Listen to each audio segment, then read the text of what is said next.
Hello, my friends, Evolutionary Energy Arts family. Well, guys, we have a powerful, what is over here at the Watchers, listed as a 7.7, which we are showing on the USGS as a 7.5 earthquake that hit Sulawesi in Indonesia. Tsunami warning was issued, and this is shallow. So, as far as looking at it over here, they're listing it as a 7.5, 10 kilometers deep. And so it is a shallow earthquake. It's a very powerful one. It comes right on the heels of a 6.1 that was also shallow in the same area. And unfortunately, we do have video of a tsunami coming in. And this one right here, this is out of the mirror. And I'll let you guys play it. It is definitely scary. It's not for the faint of heart. As it comes in slowly from the shore, I think people underestimated how much water is coming. You see houses they look like they're damaged from the earthquake in the forefront, basically right there on the beach. And then as the water comes in, it just obliterates them totally, and the people run panicked. So watch it at your own discretion. It's definitely something that is a very scary thing to see, but also just to let you know and let everybody know, how you could get caught off guard with these things, because it didn't seem like people realized how much water was rolling in until it was right on top of them. And at that point, anybody on the beach, it was just too late. And the people that are filming this are up higher off the beach, and then you could see the water rushing by on the other side, as well as later on in the film another view of it. So a major earthquake in Indonesia again, 7.5. This one's shallow, and again, shallow earthquakes give you more damage. Larger, deeper earthquakes, those will usually end up causing more earthquakes later on downstream, as far as the way that the tectonic plate action goes. But this one did generate a tsunami, and you could see it coming in, and there is loss of life, although we don't know what it is yet. There definitely is by looking at the tsunami coming in. Excuse me. Definitely a very scary scene, and you could definitely hear the people panicking as they go. And so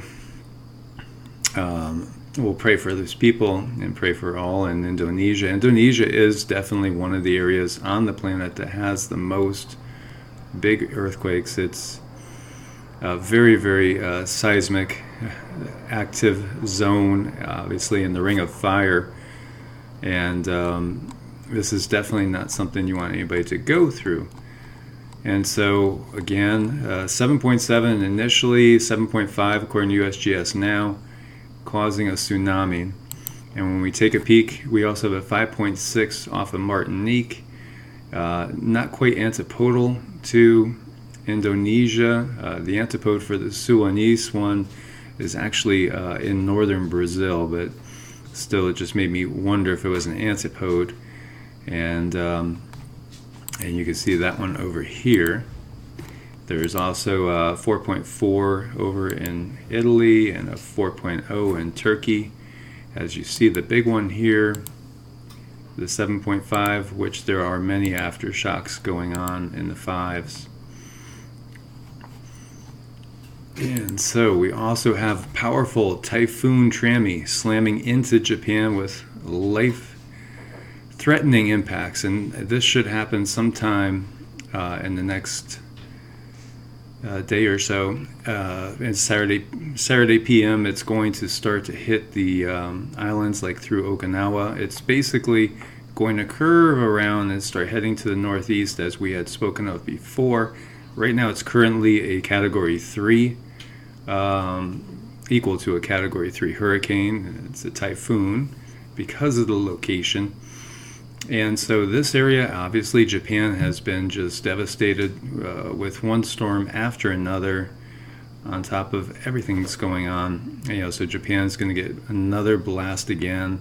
And this is basically going to just curve and go straight up through Japan. The entire islands is what they are forecasting.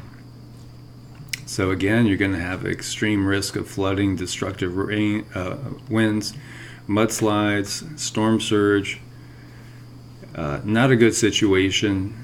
Dangerous seas, in excess of 34 feet. They were actually measured quite a bit higher previously. But this is not a good situation for an area that's been hit so many times already. This has been an extremely rough summer for Japan. And in Greece, they're preparing for Storm Zorba. And it's basically a Medicane, another Medicane, Mediterranean hurricane. And this is going to be impacting the Greek Isles. And they're warning people not to go out into the streets in the next few days unless it's absolutely necessary. And of course, this is named after the film, Zorba the Greek. And so the conditions are expected to worsen Friday, affecting the island of Crete, the Cyclades Islands, the Peloponnese Peninsula, and other parts of the southern and western mainland. Winds are expected to reach up to about 62 miles per hour. And so it's going to be a rough one for them over there.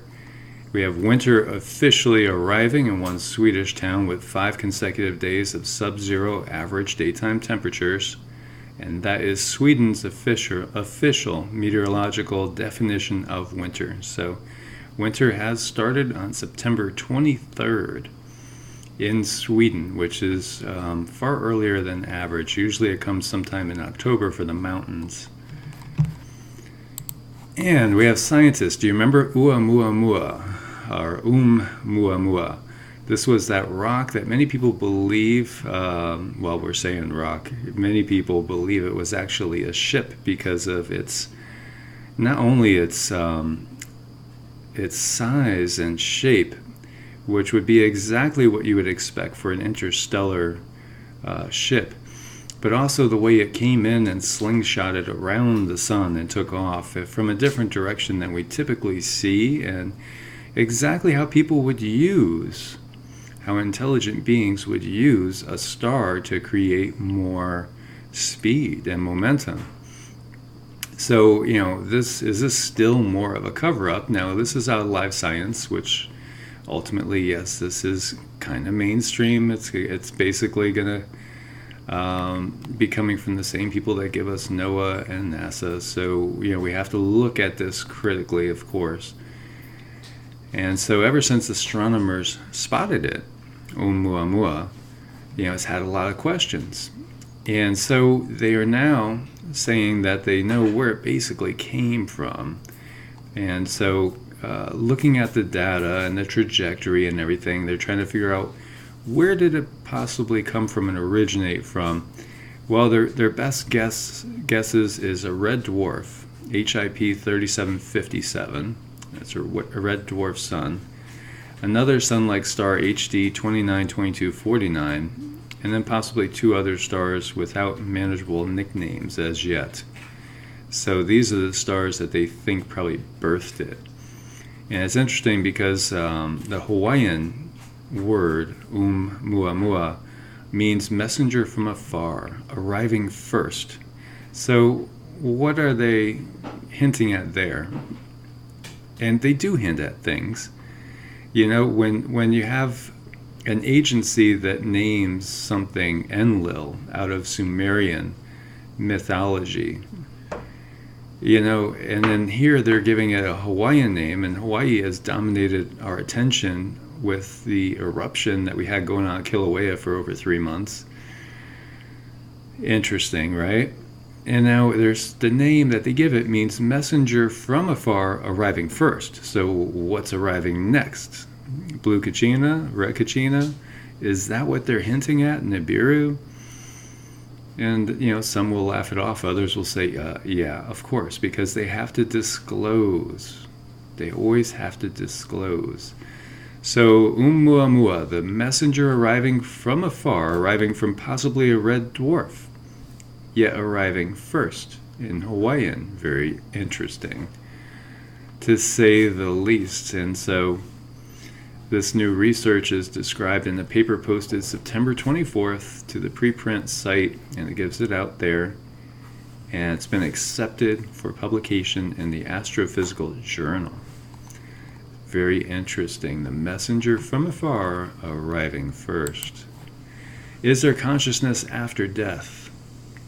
And this is from one of our family, and he's a very interesting person that has basically a really interesting theory on how storms and everything we see electromagnetically in our air, especially storms. Storms are manifestations of something going on in the interior of the planet. And so he's sent me a lot of interesting things over the months. And this one is there consciousness after death? Exploring the theory of orchestrated objective reduction. And this is very, very interesting stuff and makes a lot of sense. So, of course, anytime you get truth, you'll get, people trying to debunk it. And so this is getting into some of the science and quantum physics behind consciousness. So in past times, those of us who believe in higher consciousness have been ridiculed. Those who practice astral projection, experience lucid dreaming or deep meditation that transcends the physical realm, those of us who experience contact with spirits or higher beings, psychics, mediums, we always get the woo-woo comments or funny looks.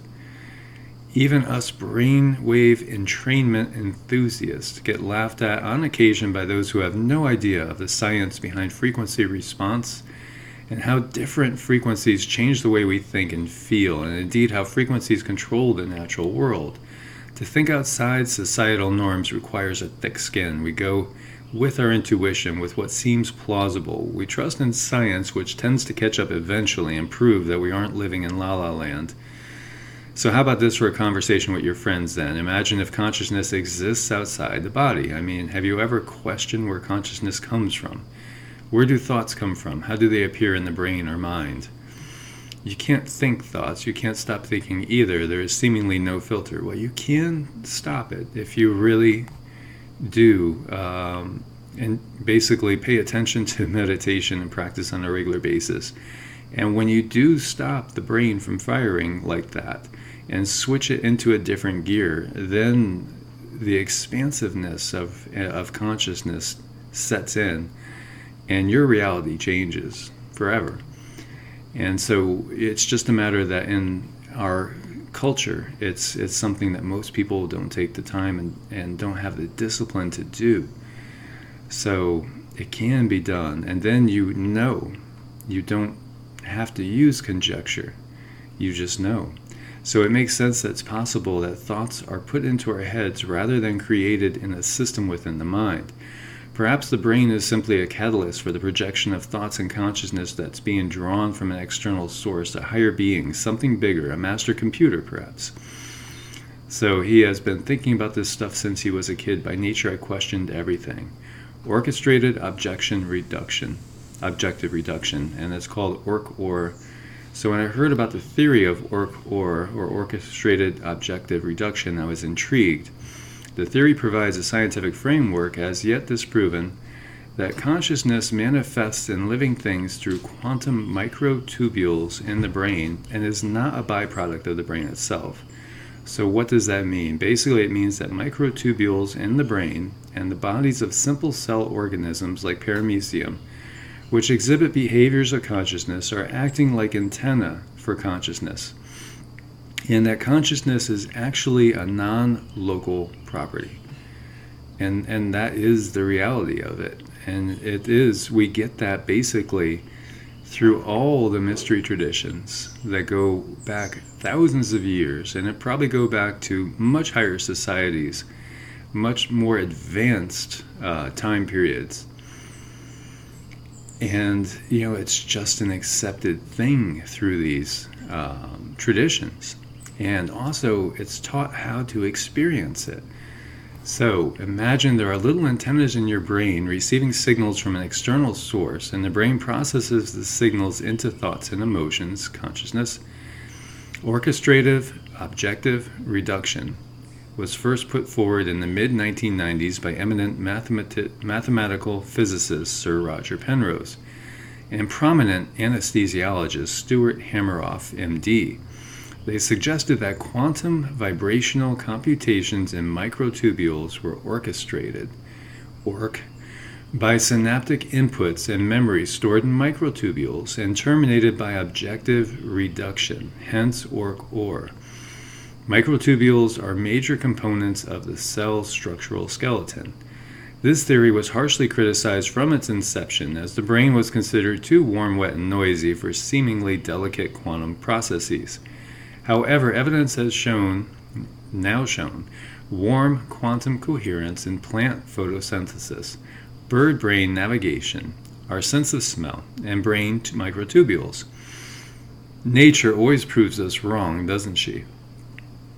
The recent discovery of warm temperature quantum vibrations in microtubules inside brain neurons by the research group led by Anirban Bandyopadhyay, a PhD at the National Institute of Material Sciences in Tsukuba, Japan, and now at MIT, corroborates the pair's theory and suggests that EEG rhythms also derive from deeper level microtubule vibrations. In addition, work from the laboratory of Roderick G. Eckenhoff, MD, at the University of Pennsylvania suggests that anesthesia, which selectively erases consciousness while sparing non-conscious brain activities, acts via microtubules and brain neurons. So in short, yes, it's absolutely possible we have a quantum soul. And so the thinking now goes one step further, suggesting that healing may be a non-local process too, or at least assisted by external source. So does that mean that there's consciousness after death? In terms of life after death, this would mean that consciousness may remain when the individual entity or identity that is associated with the body perishes. This lends itself to the theory of collective conscious universe. So wait, what? So those of us who have been saying all these years that we are interconnected, that we all experience a collective consciousness through a different vessel, a body, we're laughed at. Could be right? Indeed, it makes absolute sense. In fact, in a study by Sam Parnia, head of a research team at Southampton University, published in the official Journal of European Resuscitation Council with the title Aware Awareness During Resuscitation, a prospective study which included more than 2,000 persons who suffered cardiac arrest and who successfully responded to resuscitation treatment in 15 hospitals in the UK, United States, and Austria, found that 40% who survived a cardiac arrest were aware during the time they were clinically dead and before their hearts were restarted. 1 in 5 said they had felt an unusual sense of peacefulness, while nearly 1/3 at the time said time had slowed down or speeded up. Some recalled seeing a bright light, a golden flash, or the sun shining. Others recounted feelings of fear or drowning or being dragged through deep water. 13% said they had felt separated from their bodies, and the same number said that their senses had been heightened. So Parnia believes that contrary to perception, death is not a specific moment, but a potentially reversible process that occurs after any severe illness or accident causing the heart, lungs, and brains to cease functioning.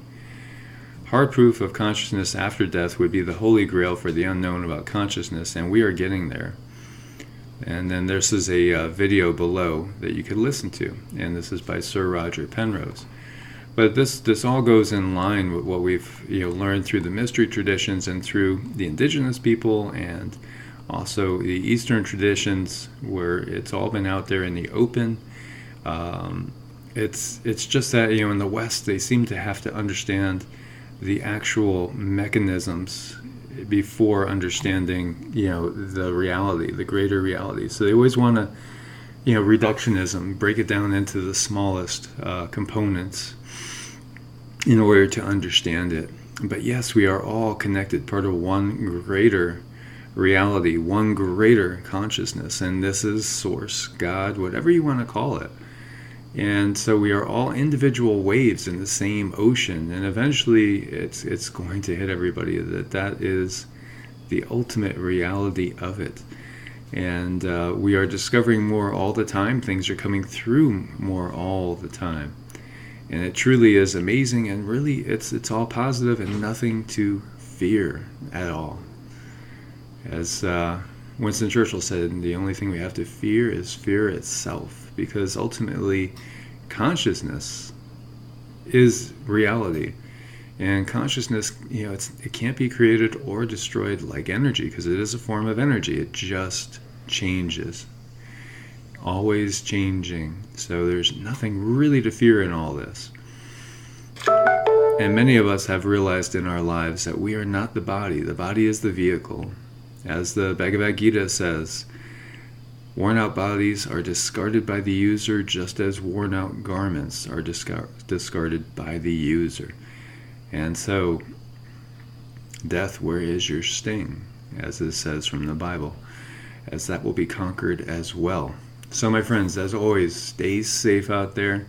May you guys always be blessed with abundant peace, love, health, and well-being. As always, thumbs up to support the channel. Please do share with as many people as possible to wake them up.